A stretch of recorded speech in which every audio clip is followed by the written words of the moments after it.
Vous voyez, le sureau, c'est ça. Faut que je vous montre. Il y en a plein dans les campagnes. En ce moment, ça fleurit comme ça. C'est des feuilles comme ça. C'est une odeur qui est insupportable quand c'est macéré pour les taupes. Et les taupes, comme vous le savez, sont un peu myopes. Mais par contre, ont un odorat qui est renforcé. Comme à chaque fois qu'on a un sens de moins, l'autre est renforcé.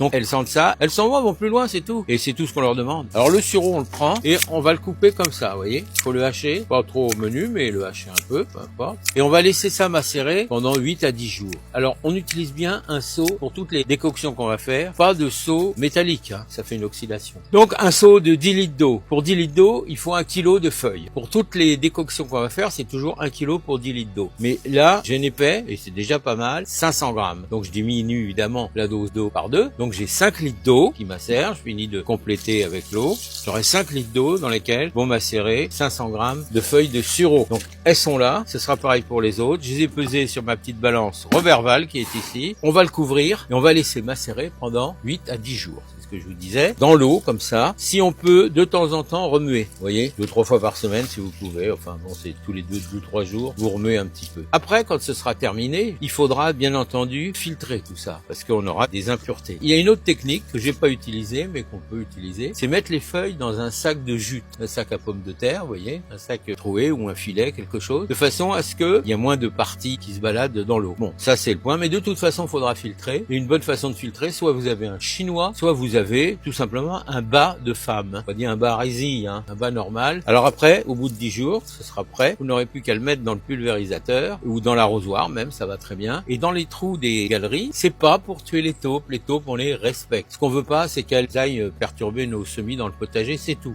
Sinon, elles ont plutôt tendance à aérer la terre et c'est plutôt une bonne chose. Donc c'est compris, on dégage une petite butte puisque la galerie, on la suit facilement de l'extérieur avec les buttes qui sont faites. On dégage une butte, on va s'apercevoir où se trouve la galerie et on vide à plusieurs endroits cette décoction.